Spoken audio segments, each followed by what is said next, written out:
Then the king and Haman came into the banquet with Esther the queen. The king now said to Esther also on the second day during the banquet of wine, "What is your petition, O Esther the queen? Let it be given to you. And what is your request? To have the kingship, let it even be done."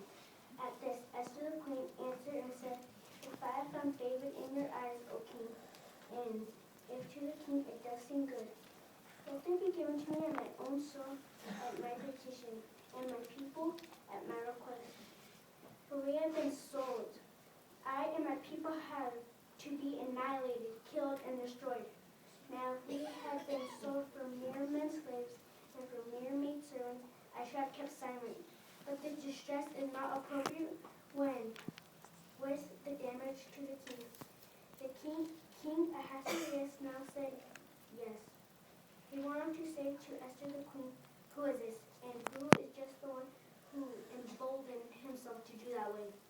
Then Esther said, "The man, the adversary, this bad Haman." As for Haman, he became terrified because the king and the queen.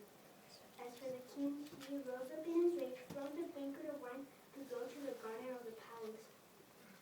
And Haman himself stood up to make a request for his soul from Esther the queen, for he had saw that the bad had been determined against him by the king. And the king himself returned from the garden of the palace to the house of wine banquet. And Haman was fallen upon the couch on which Esther was.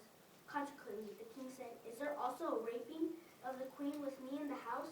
The word itself went out of the king's mouth, and Haman's face they covered.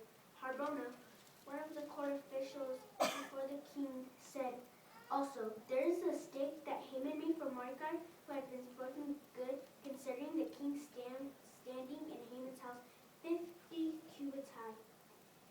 At that, the king said, "You men, hang him on it." And they proceeded to hang Haman on the stake that he prepared for Mordecai, and the king's